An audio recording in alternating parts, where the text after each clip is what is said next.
And this is Big Baby Ben. And your co-host Billy Kid Rogers. Boy, black baby. We back. Let's get it. And here we are with our episode 3 of season 2 on YouTube. What a season it's been, and Payback. We're going to talk about it. Facts. Seth Rollins versus Shinsuke Nakamura to start out the episode. Troy Black, how you feeling? I told you. I told you. I told you. I told you. I told you. I fucking told you. I knew that Seth freaking Rollins was not going to drop a title to Shinsuke Nakamura. And not because Shinsuke Nakamura is not great, just because Seth Rollins just is that great. I knew he wasn't going to drop a title. I knew his back injury was going to be a thing. I told you. Plenty of people's gone through back injuries. People have back problems. My back hurts right now. But when I hop in the ring, absolutely. Will I defend my title? Absolutely. He's not any different. And of course, from the heart of Davenport, of course he was born to be a warrior. I knew that was going to go the way it went. What about you, Billy? So Seth Rollins versus Shinsuke Nakamura, man. You definitely got that energy tonight, that's for sure. Seth Rollins, that's who I wanted to win with Seth. All the way. I'm a Seth fan. Come on now. Like, He wasn't a lose. no, he wasn't. And don't get me wrong. I'm not taking nothing away from Shinsuke though. He did deliver a pretty damn good, solid match. But Seth carried him most of that match. He did his thing, yes, and I definitely believe that. Yes, Seth did carry him. Seth carried him a lot of the match. Seth hammered him down, took an ass whooping on top of it, but still managed to squeeze it out and keep it. That throws a wrench in one of our fellow 4PW fellow wrestlers' theory. He says that anytime one person, if the champion comes out first, it's almost guaranteed he's going to lose that match. I never thought that. Seth came out first, and he finished the match with a victory. So feeling pretty good about it. I'm glad that he won. He deserves to keep holding on to that title. He deserves a nice long title run. Now, granted, if his back really is as damaged as they're saying it is, at some point somebody will take it. But it wasn't going to be Shinsuke Nakamura, not anytime soon. Now the real question is, where does Shinsuke fucking go from here? Because Shinsuke has tried for the Universal title. He's tried for the world title. He's held on to the U.S. title and the Intercontinental title, and those weren't very good runs. You really didn't see a whole lot of him during those time frames. So where does he go from here now that he gave Seth his all last night? He talked his shit. He talked a big game. Talked about how he was going to take Seth out because of his back. It didn't happen. So what do you think? What do you think, Ben? What do you think he's going from here? Clearly Seth Rollins with the victory, a hard fought, painful victory. He earned it. He got the 1, 2, 3. Seth freaking Rollins doing what he does and revolutionizing himself as one of the greatest of all time in the business. Shinsuke Nakamura from here, in my opinion, you send him into a rivalry where he can win if you want to build him. You send him with somebody that is strong, but not strong enough that you want to bury right now. There's plenty of open roster members to pair him with to build him. I would like to see maybe a return from Dolph Ziggler. It was a name I wanted to bring up. One of the best in the business, in my opinion. With Shinsuke? Maybe a tag team. Couldn't see. I personally could not see their chemistry flowing that well together. If they go heel. Even if they went heel, Dolph Ziggler is damn near a heel, like almost all the time. Like every time he tries to be a baby face, it doesn't work. He's not necessarily a bad guy, but he's just kind of a bad guy. He's got that heel vibe ever since he came in with fucking the Spirit Squad. That he's always had that heel vibe.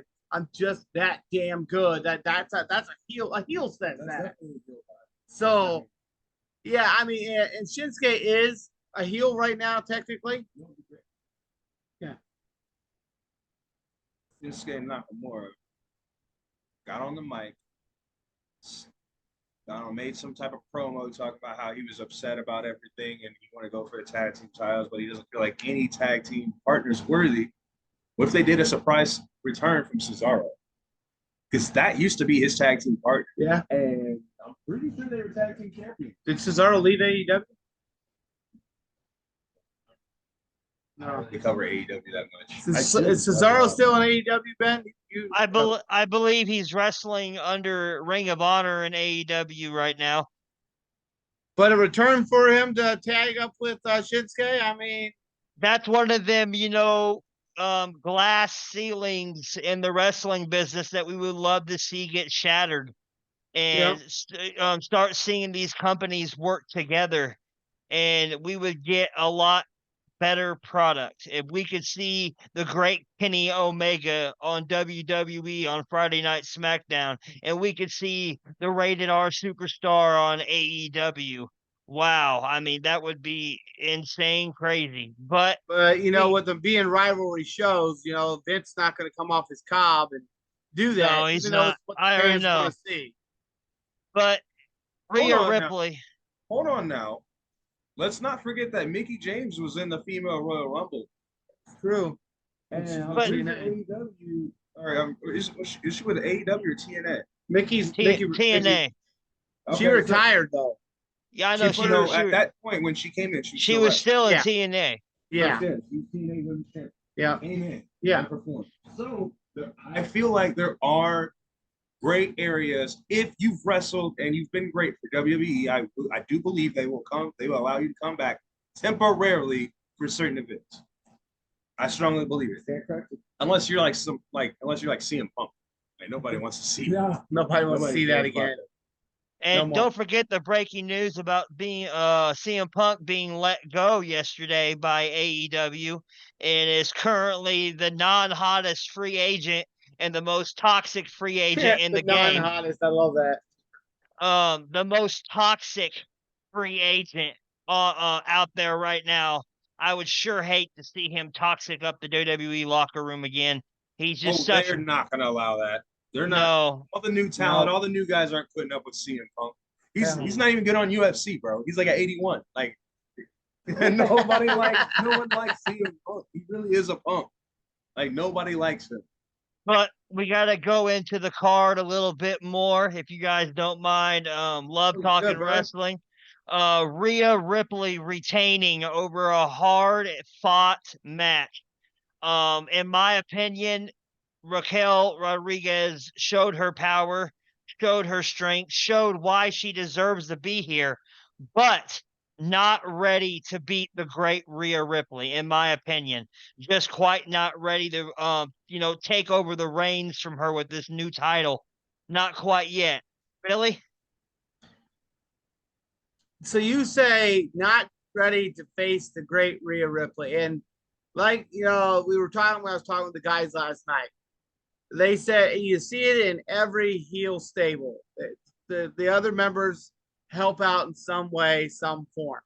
But Rhea talked this big game. She said that she could handle Raquel. She didn't need any help. She was going to deal with her, put her down, take her out. But in the end, it resulted, once again, just like in the tag match, Dominic sticking his nose in there where it didn't belong and helping Rhea retain. So in reality, the MVP of the night for Judgment Day is Dirty Dom. Let's be serious. Without Dirty Dom, none of their greatness would have happened at Payback. you're exactly correct. Both matches, if Dom had not done what he had done, Judgment Day would not be standing tall tomorrow night on Monday Night Raw, holding all that gold, because Dom got interfered and helped them retain. It's seen in every heel gimmick. Does it piss me off? Yes, it fucking does, because those both were amazing matches. They both delivered. They both were hard hitting. And we had to end it with Dominic sticking his fucking nose in it. That's how it had to end. Dirty Dom. Woo! baby. Love the matches, but I fucking hated the ending. What's your thoughts on it, Troy? I love the match with Raquel and Rhea. Like, I thought Raquel was definitely gonna win. Bust her nose open, you see Rhea Ripley just, boom, blow it out like a snot rocket, keep on going. Like, that's a real champion. That's a real champion. That's a real ass female right there. That's why I love her. I don't know if she's able to survive another match. I don't know if she's able to survive another match with Raquel. I don't think if they were to do it, maybe like a Hell in a Cell or just steel cage. I think it'd have to be a Hell in a Cell so that nobody could interfere. Nobody could get in there. That's not true. No, Hell in a Cell. People People get in get Hell in a Cell. Kane came in the Hell in a Cell when Yeah, because you can walk outside the hell. No, he ripped the damn door off. But anyways, I'm very impressed with Rhea Ripley. I'm also very impressed with Raquel. I've watched her since NXT, and she's came a very, very long way. I'm very glad that she's like dedicated her time and made her craft, made her person, her gimmick, her image, her aura a lot better. And now she started off as like a heel pretty much, and now she's damn near everybody's favorite. I was damn near rooting for Raquel. I really thought Raquel was going to win that, but I'm not going to say I'm disappointed that Rhea Ripley, my girl, pulled it off though. No, and I'm not disappointed that Rhea won the match because I'm a fan of Rhea. You sound a little disappointed there, Bill. I'm disappointed with the way that it ended because Dom had to stick his nose in. This is a judgment That's day, right. baby. This is That's a judgment day, baby. He's not gonna let That's right. Mommy go out there by herself. No. Look what happened when they had a tag team. You see Mommy come here and spear Kevin Owens like she was a man herself. Yeah, Let a grown man out. yeah, and that's another thing. Rhea interfering in the match, like the guys aren't supposed to touch the females, but the females can lay their hands on the men. Like, listen, there are certain places and certain brands that do those type of matches. when it's agreed upon. But you ain't gonna find that in the WWE. Every Let's not person is valuable of an asset. Let's not forget the pop that Rhea Ripley got with that spear on Kevin Owens through the barricade.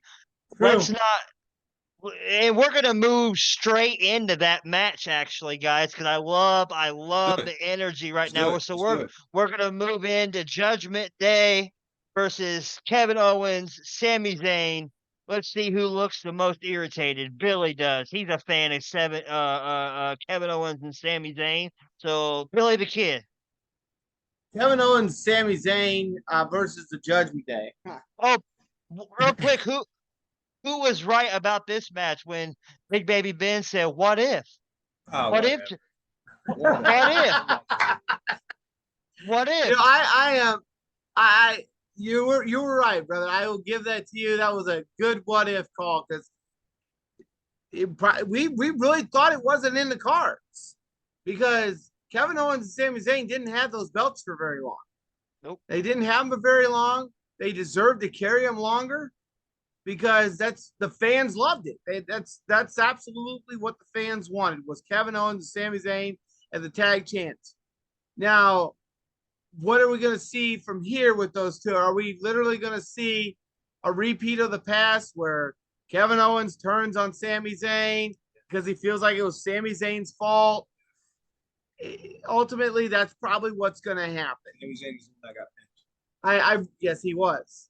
I wanted to see Sami Zayn and Kevin Owens prevail over the Judgment Day, but ultimately, the Judgment Day is a hot thing right now in the WWE. We thought for a while it was just kind of salty. It wasn't going anywhere. And we thought for a while they were going to break up. And then boom. Now that they're champions, why would they break up now?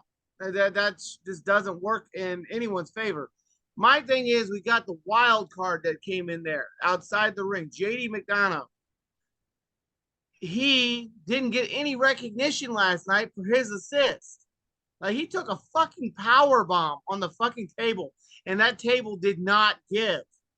Like that was awful. I see that shit like, holy fuck. Like I thought for sure he had to be out cold. I think your ribs are vibrating. Yeah, my ribs were fucking vibrating when I see that shit. Yeah, exact same side. He's like, wham, off that motherfucking announce table. I think he deserves a slot in the Judgment Day. I think that he deserves some recognition for his assist. Is that possible tonight on Monday night or tomorrow night on Monday Night Raw? Very good chance. They may recognize him for it because of his assist. What's your thoughts, Troy? Yeah, Troy looked very interested in what you just said, so I'm excited to hear what this I man. don't think he's worked hard enough to get a fucking assist because you took a power bomb. Whoop de fucking do.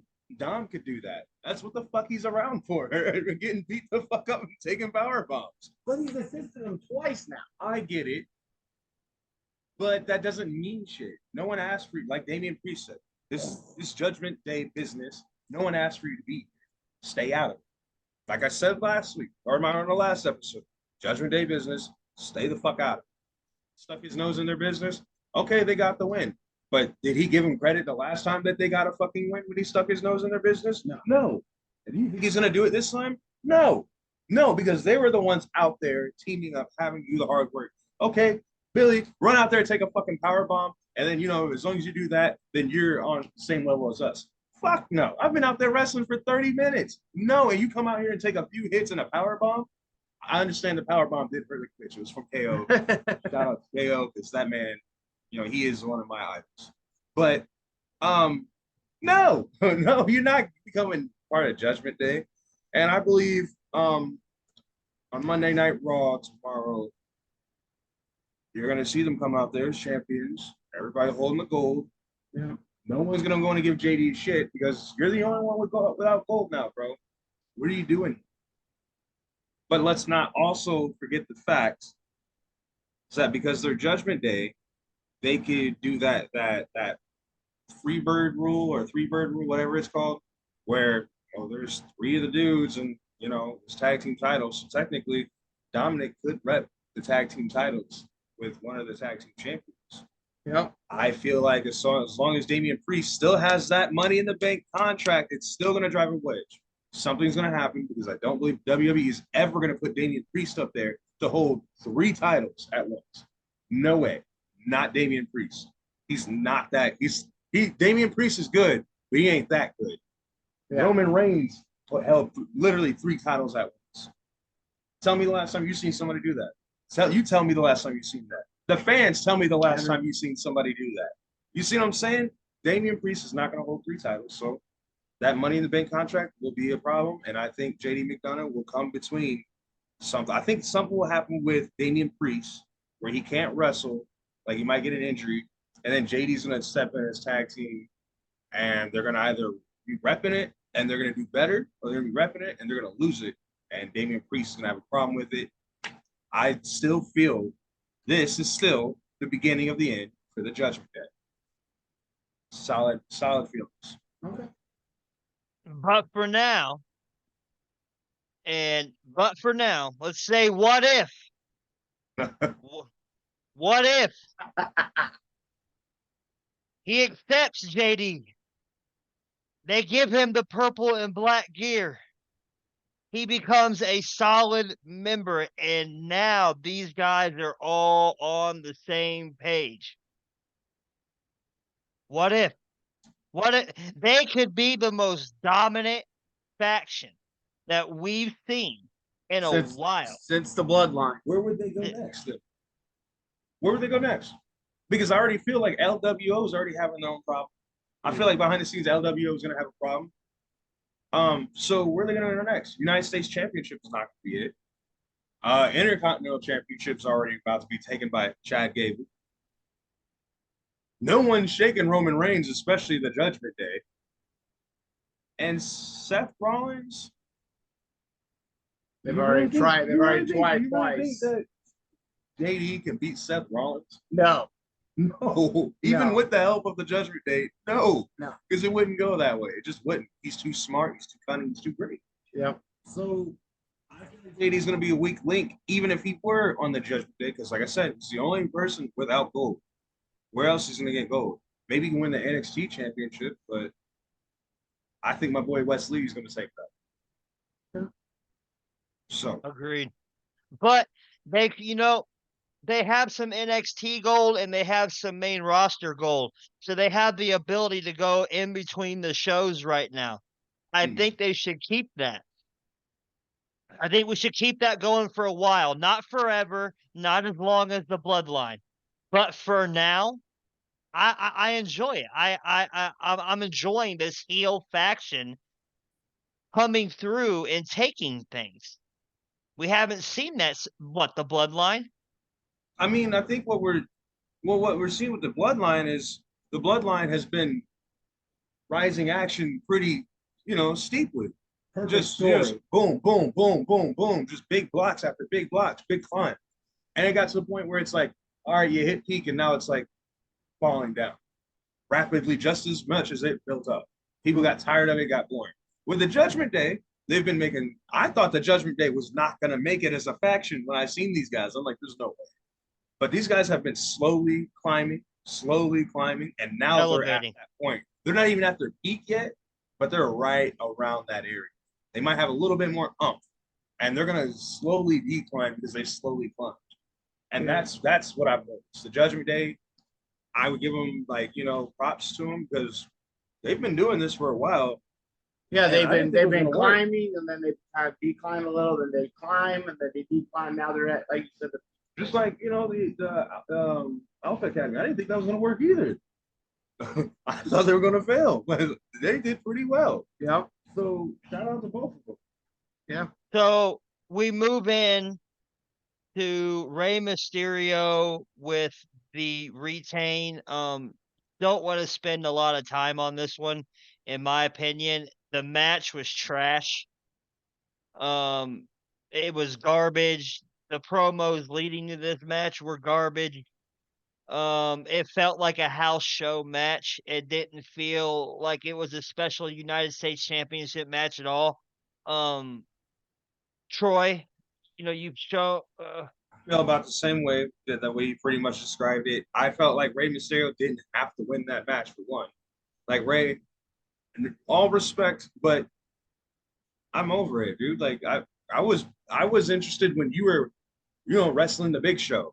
I was interested in that. I am not interested in you wrestling Austin Theory, but I do feel like I said before, there's a plan. I feel like something's gonna happen within LWO because Rey wasn't supposed to be in that. He was not supposed to be in that championship match. Rey did not technically earn the championship match. Actually, he lost the number one contenders match to be in that match. So, yeah, I feel like there's going to be some type of jealousy within the LWO. Yeah, I mean, it's just Rey. I'm glad for Rey that he got another chance to hold the belt, but I'm on with Troy with this, and you as well, Ben. The match just didn't. I think we missed half the match because we got bored with it. We were all fucking around wrestling. Yeah, we started. It literally just got to be that point that it was just that boring that we just stopped watching. Rey got another U.S. title opportunity, but I feel that Santos, he's going to keep hearing these things like Grayson Waller's saying, and other people are saying, he's going to get jealous. It's going to bother him because it's the. And I'm sure that, I mean, honestly, I'm sure it's already there, and he's just not showing it yet. But eventually, he's going to turn on Rey. He's going to face Rey for the U.S. title, and Rey's going to lose, and Santos will get the title that he was supposed to get in the first place. So, yeah, that's my opinion as well. All right, so we're gonna move on from that because that was a fucking house show match. I just not impressive. I wanted to see the United States champion versus the North American champion. Now that would have been something. We're both champions now, Dad. Yeah, see who's better.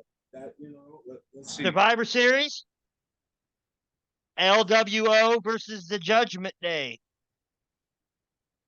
Ooh.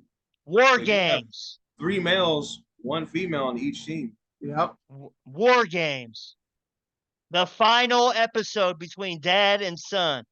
That would be something I think Rhea Ripley would call out. Yeah. I think Rhea Ripley would make that announcement. That'd be a hell of a match. Give me a creative job. Shit. Yep. Man, where's the man? I would make that big bucks making matches. Oh man. So we move into LA Knight, The Miz. It's kind of boring. Boring, but the fans still LA Knight. Yeah, no matter what this man does right now, it don't matter if it's boring, it don't matter if it's a one-star match, in my opinion. A one-star match out of 5. There was no excitement. And then John Cena had to be involved, and I didn't agree with that either. It was just for a funny segment so they could set up the Miz to talk to John Cena, and that's it. I feel like that was all about John Cena. It wasn't about LA Knight and the Miz. It was about John Cena getting the spotlight. I think it's a setup for the future of LA Knight versus John Cena. It That's could my be. LA It Knight. could be. LA Knight's the highest rising star. John Cena is one of the highest legend stars. He did the same thing. Look what happened when he did. Look what happened when he entered the ring with Austin Theory. Austin Theory was already kind of climbing, but once John Cena got in there, it boosted him up. He went to WrestleMania and won WrestleMania. Austin Theory, the youngest champion we've ever had in the WWE, male champion. Yeah, it boosted him up, and then he loses his title to fucking Rey Mysterio. I think it's time for Austin Theory to move on bigger and better things. I feel like they're testing the waters. Is Austin Theory relevant without a championship around him? I think that's what they're doing right now. He had his time with the U.S. title. He did all right. Okay, not great, not amazing. He did all right at best. He did all right. Would I like to see another title run from him in the future? Yeah, of course. Of course, give the kid another chance. He's not complete booty. He did, he's there's something there. There is something there. They just can't figure it out yet. Stop with the John Cena remake shit. I can tell you that ain't gonna happen. Put Grayson Waller with him. Put Grayson Waller with him, and watch amazing things happen. They both do Cocky, the whole arrogant attitudes. Yes, Yep. they both do the roll in the ring, springboard, boom, smack them niggas. You know what I'm saying? Like, put them both together. Watch what happens. Perfect tag team. They can't hate each other because they're just so ignorant and arrogant. They can't hate each other. They can't. Yeah, they're both cocky as hell. Mhm. That perfect combination of two cocky ass males that see who can do better as they're delivering each move. And if you've ever noticed, Grayson Waller has never dissed him. No, He has never dissed Austin Theory. Never. When Austin came out, he was excited. When Austin came out in front of Rey Mysterio, he was excited. now like when it comes to the LA Knight Miz match, I don't feel like there was enough time between the time they started that feud to the time that the pay-per-view started for there to really be any actual believable animosity between the two of them. Like it just wasn't enough time for that. I feel like, it could have they could have definitely built up more. Yeah. I think it was definitely funny when The Miz came out dressed like LA Knight. Because I'm gonna be real, I was confused for a while. I thought he looked weird, but I was like, why does LA Knight look like that? I thought that was LA Knight for at least a good first 60 seconds. Like I was really convinced. It's like, why does LA Knight look weird? And I felt that, this whole time, like in the match kind of confirmed it. I don't feel like the Miz delivered in that match either like he normally does. Like he was talking his smack and talking his crap, but he just didn't seem like he was fully into that match.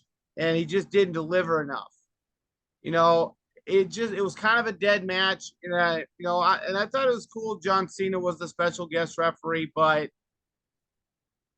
I don't think there needed to be any interference when it came to John Cena. And we did get some of that. You didn't really get too much real interference, to be real. No, it was more of just like they kept John Cena kept becoming an interference, like a distraction because they wanted to run. They allowed it. He did the same thing that any ref would do. And it's just because it's John Cena and because he can actually push them Yeah. and pulled them around. They didn't like it. Yeah. Great conversation for that situation. But now we move on to we got two situations left. Our 10-minute buzzer is hit. Time to break it down. Becky Lynch, Trish Stratus, Zoe Starks, Payback. What a moment. What a victory. Yeah. Becky two belts, doing what she does, staying relevant, doesn't need a title, just like her husband. Doing what she does for the company. Anybody see the boob on Trish's head? Yes. That was nasty. So hard hitting. Anything you could want out of a female superstars match, we got. And for that reason, it's my 5-star match of the night. My 5-star match of the night would have been Kevin Owens, Sami Zayn versus Judgment Day. I agree. I agree. I love the match with Trish and Becky. It went pretty good. It's a lot of hard hits back and forth. I especially love the closeout where Trish turned on Zoe and Zoe whooped her ass. Definitely loved seeing that. But my 5-star goes to the Kevin Owens, Sami Zayn Judgment Day match. So I'd say, I think the Becky Lynch match was a great match. I think it was a great ending, and I feel like it's what she's deserved and what she's wanted for a while. Now we can actually move on to a new storyline that's actually amazing and yes, maybe a little bit Thank more God. exciting than her just fighting a legend that's not Great ending to a great rivalry. And that's why I got just the rivalry, the matches that happened, how it happened, and then we got the payback. She fought off two superstars. She won the match. It was just my opinion to end that rivalry the way it ended, and then Trish having nothing at the end is why I gave it 5 stars. Yep. The baby face got a victory. Yep. You know what I mean? Awesome. We don't get that all the time. Nobody thought the Judgment Day was gonna pull that out of their ass, and they did. So going in there was in the back of my mind, what if Trish did it? You know what I mean? And where would Becky go from there? But bigger news, more important news, and we're gonna start with Troy. Jey Uso to Monday Night Raw. Whew, okay, boys. Okay. All right. Well, like I kind of mentioned to you guys a little bit earlier, I don't think I'm out. I quit. And I quit the WWE means that you're just quitting Altogether. Friday Night SmackDown. That means you quit. It means you're out. You got the bloodline, you got the WWE. WWE is the whole thing. It means you're not in NXT, you're not in 205, you're not in Friday Night SmackDown, you're not in Monday Night Raw. You're nowhere. Nowhere. But I will give him his kudos for making a good, sweet return. And I potentially maybe seeing something happen between him and Cody Rhodes.